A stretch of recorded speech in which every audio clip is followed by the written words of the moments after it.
Hi, this is Ross with DIY on the House.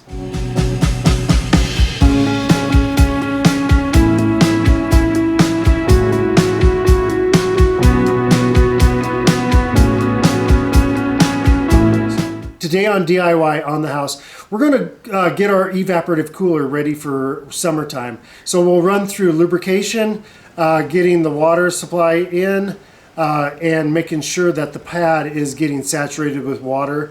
And if we run into anything, we'll just show a real quick how to repair that and get it going, and so you can have a nice cool home.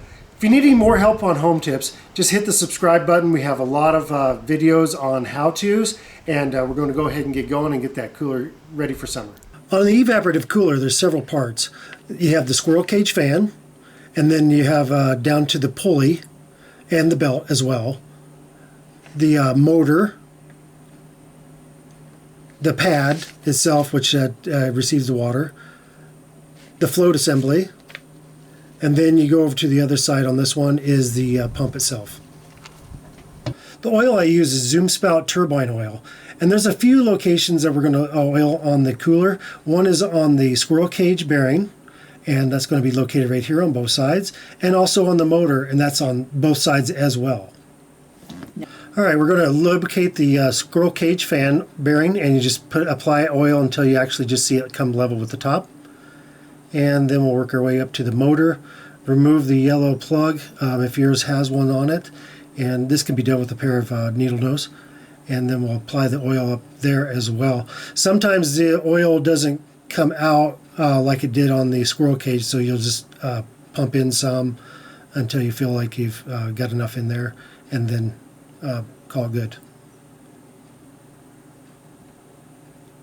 All right, then we'll replace the plug and move to the other side of the assembly. And same thing here, just put oil in the squirrel cage until it comes level, and that will be good.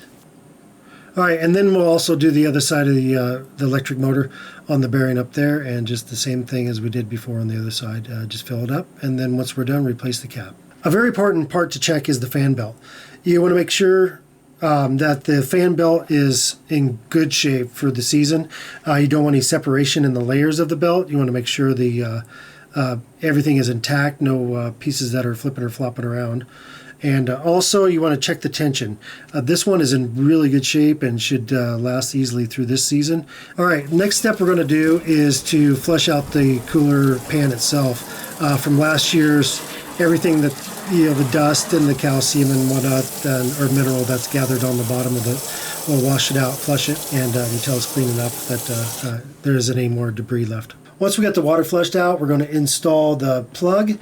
This one happens to have threads on it that screws into the adapter for the drain. Some of them push right in, and they just kind of a wedge, and they just slip in nice and firm. So we'll go ahead and get this one installed. And make sure righty-tighty, lefty-loosey. And then we'll also check the float, make sure that it has some travel on it up and down.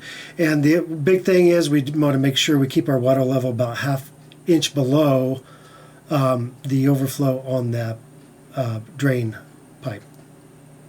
Next, we'll take off the grate on the cooler, remove any debris from the previous year, check out the condition of it, see how much minerals collected on it, and we'll just see if it accepts water or not as we turn it on. So as the water comes in, we'll want to make sure there's a decent flow that's covering and saturating all the pad, not just little places in it. We want a full coverage. As that water comes in, we can see on the left-hand side that it's getting saturated as it should, and it seems to be a few gaps in the water disbursement. So we'll probably go ahead and dig into that and make sure that that pipe is all clean up top. Okay, so we're going to pop the top panel on this and remove the screws that hold that, and remove that part. So as you can see on the far side, the tube coming up from the pump. The pump pushes the water up through the tube, and then through another tube, a solid tube, through the bottom side of this panel. So we'll go ahead and remove this panel as well, and that'll expose the tube that disperses the water onto the pad.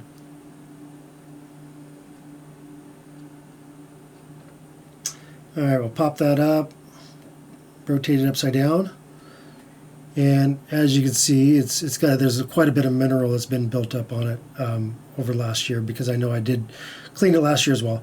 So I'll pop that out just on the one end, and then you can see where all the holes are plugged up with mineral deposit that's evaporated out. So what we'll do is we'll get this end cap off, and then take all the mineral out, just poking a hole in it with either a nail or doing it with an Allen wrench set here.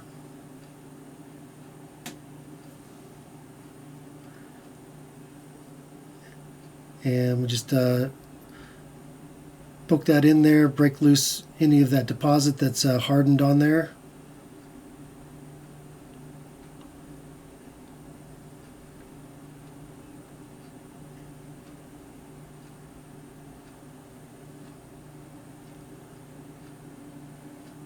And then we'll get our water turned back on and flush that out. As you can see, as a big old bunch of crap came out. And we'll put thumb over the end, check it out, make sure the water is squirting out. And it looks like it's fairly good. There's some places that it isn't. So there's additional holes on the bottom side that I missed, and we'll open those up. Right there, and that'll get, once we get everything open, that'd be good for dispersing all over the pad and making the whole thing saturated.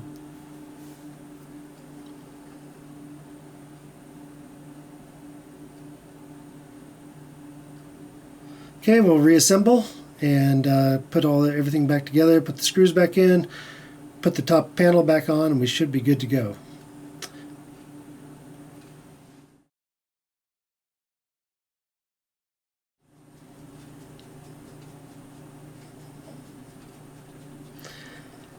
Now, as long as we get the top off, it's easy to access the pump on this cooler, so we'll go ahead and check that. Check the basket and knock out any debris that's in there, any mineral, and check it, make sure it's still pliable. A lot of times they'll get hard and they'll crack just due to age. So just check that out. Everything looks good. Put it back together. So as you got the water back on, you can see everything is nice and wet. We're getting a good saturation of the whole pad. So it should be great for this season, and you can see everything's dispersed well. All right, well, thank you so much for watching. Hope you enjoyed the video. Any comments, thumbs up, and if you'd like to see our other videos, just subscribe.